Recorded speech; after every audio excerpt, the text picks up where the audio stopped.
This isn't like one of those watered down interviews with loads of different faces. Oh, wow. 100%. Okay, I like it. I like it being all about me. It's good. Okay.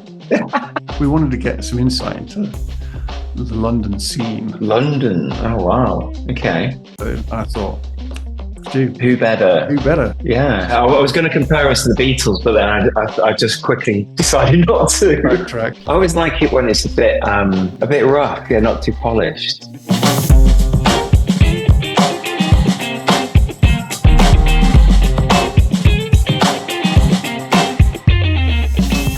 So this is relevant, right? Because you and I, we both came out of the same factory. Year 2000 graduates. Yeah. Quarter of a century.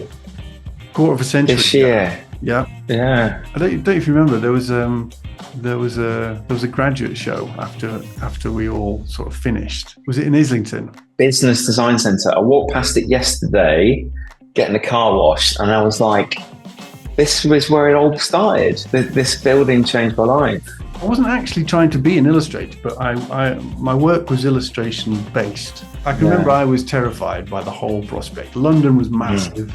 All these companies were massive. The clients were huge. It was intimidating. So all these prospective employers were coming down, complimenting me on the work.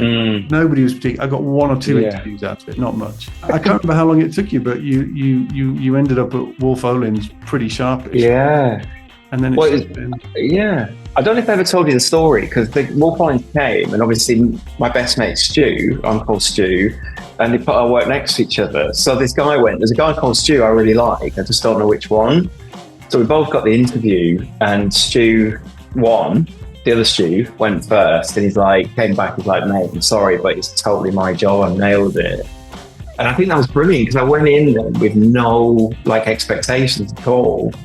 And they ended up getting interviewed at lunchtime and by the kitchen. So everyone's walking down to get their lunch, and Robbie would go like, go and have a look at this guy. So I ended up getting interviewed 20 times on the bound. And I was just in that flow. So intimidation, yes, I felt all those things, but I just had to find something bigger because I wanted it so bad. Anyway, I was the Stu they wanted. So I got the job and changed my life. But I never got the impression you felt like this was you belonged. I haven't. I mean, look, I put on a performance. I feel all those things. Imposter syndrome, I have no time for at all, because of course we're all imposters. We're not Picasso. We're nothing special. But you can say I'm really good at this one weird thing, which is branding, and I'm totally fine with that. I'm by the way, I'm crap at 100 other things. So I've never had any time for imposter syndrome at all. But for sure, I felt terrified and scared and all that stuff. But I used it to aspire, to drive me. I think I just knew what I wanted so bad. I had no backup or plan B. I had 300 quid that I'd won on an award at uni. And that got me, with my time working at McDonald's, that got me some accommodation in a hall's residence out of season, and started from literally started from the bottom. All of the learnings that I use every day are from there. The strategic thinking, the big thinking, the weirdness, the mass fantasticness of creating big brands that people engage with. I think all of that came from Wolff Olins, surrounded by incredible talent at a really interesting time. It was before they sold. It was very independent, very creative, little bit of Mad Men vibe around it, lots of partying. So it was great. Loved it.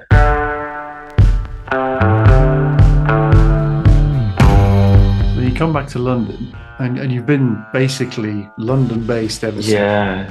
Does that mean clients or UK based clients, or? At the start of my career, a lot of work was in Europe, so you'd be flying every week, but you might be in and out in a day, you might have a night over, but pretty much every week you'd be flying, and that's gone.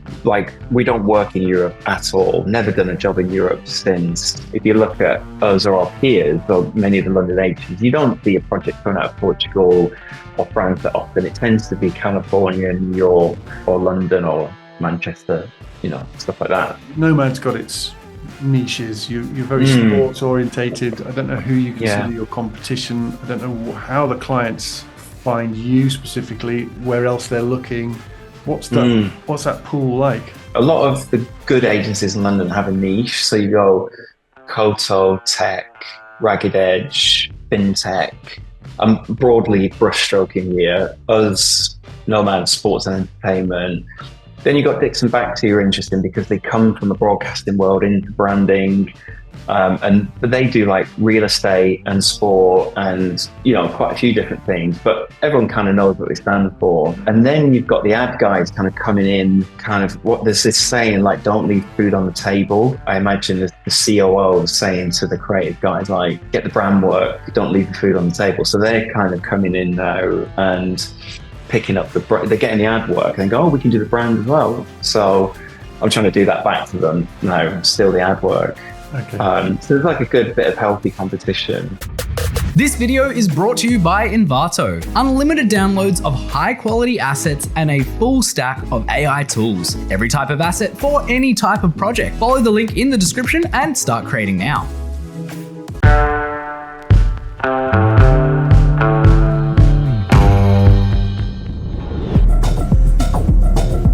When it launched, it's like, oh, I kind of wish I was involved in that.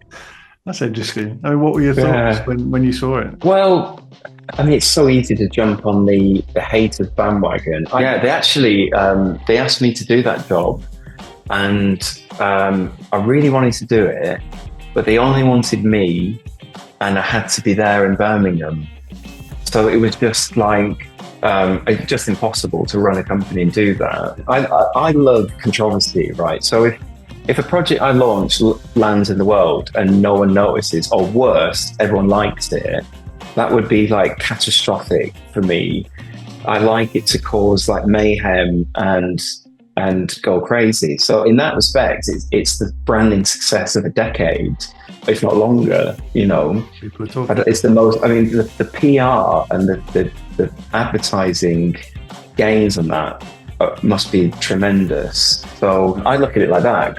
It doesn't matter what I think about the logo. It really doesn't matter. I'm not going to buy the car, but you know, amazing that every other car brand just followed a formula and they just went that. But let's just do this. Did you see a brief at all? Like, were you aware of the fact they wanted to go in a different direction, or? No, not at all. But I read a bit after because I'm a bit of a car fan, and the guy, I forget his name, but he's the guy who designed the new Defender, who did but the car is beautiful. It is incredible.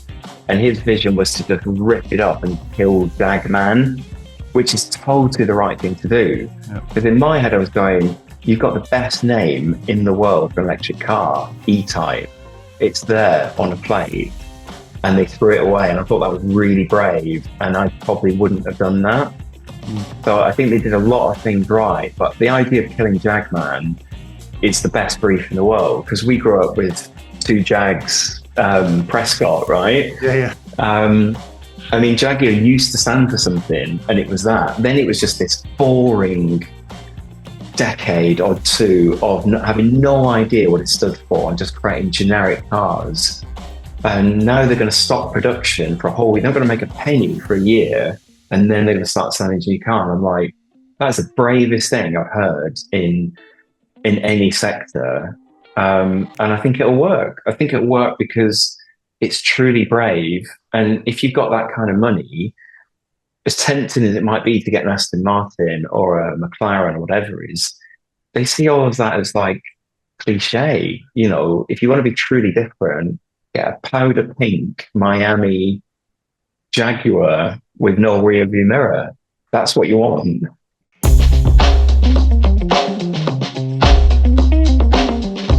You know, there's that joke of Kate Winslet doing like a Holocaust film because she wanted that Oscar. So oh yeah. Does in amongst agencies, is there there'll be like a client on the horizon or just in the periphery, and you're thinking, I've just got to get that client. That's going to be awards. That's going to be the one. To win in branding is well, the D&AD, but the rest aren't count. It's just really hard, and it comes down. I think it comes down to agency reputation, clients, obviously, and then the work. And I think what's hard with branding is, to summarize awards in a sentence, is it's quite hard to show a award-winning idea in a brand that is, you know, exponential in terms of touch points and opportunity. So it's about making sure clients are happy. So the work that we do for Natural History Museum or Sky or Premier League is like multifaceted, and it works across all these different verticals. But what's the idea on a page? What's the smile in the mind idea? Well, there isn't one, because you don't need it. And the idea is, you know, we went from this Brexit kind of old-fashioned world of Premier League to modern entertainment sports brand that is digital first. That's exactly the right thing to do, but that's not like an idea that's going to win an award.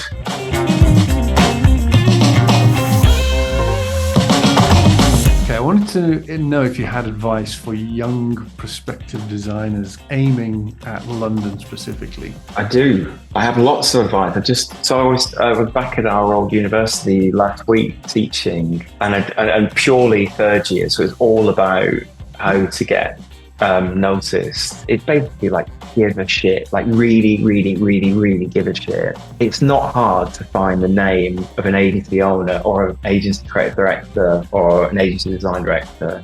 Do your homework, tell us why it's us, not them, like which bit of the work speaks to you, why does it speak to you, and make it personal. And like everyone like flattery. Then the trick is that you never ask for a job, you ask for a coffee, because everyone wants a coffee. A job, it's like, well, Jesus, I don't know. That's a lot of commitment. But it's like, if you've got 10 minutes for coffee, I'd love to show you my work and get some advice. And if you get that right, that person can add tremendous value whilst learning a huge amount of stuff that's going to take them forever. So it's a trade-off between, as you know, we all start off in a relatively modest salary, but access to great clients and great creatives are going to help propel your career forward.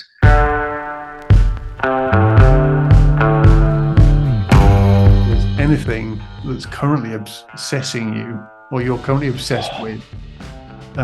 What a great question. I used to do newspaper design back in the day, more branding. But I was thinking there's like this resurgence of amazing news at the moment, you know, The Economist, Atlantic, New York Times. And I was thinking how brilliant it would be to do what they call a legacy media brand. I mean, New York Times is kind of perfection. It's so good. But like to try and, you know, I'd love the mission to get a new generation of people to read a Sunday newspaper, which is like my favorite thing in the world. Like a Sunday is not complete without toddling to the shop, I'll probably get the FT Weekend, I'll get the Observer, and I'll read them cover to cover. And it's such a beautiful experience that is irreplicable on an iPad or a screen. You buy a broadsheet. Yeah. And the pile is like this, and no one buys them. And I'm like, it's £4.20. It's hours of enjoyment. And I want to tell the world what they're missing out on. And I half feel like that's the dumbest thing in the world. Like no one's ever going to do that. But then it's so joyful to me that I want people to experience what I experience. And then you think the craft and the love that goes into that, and no one buys it, no one reads it. So I'd love to make newspapers more readable. That's my new mission. Make newspapers cool again.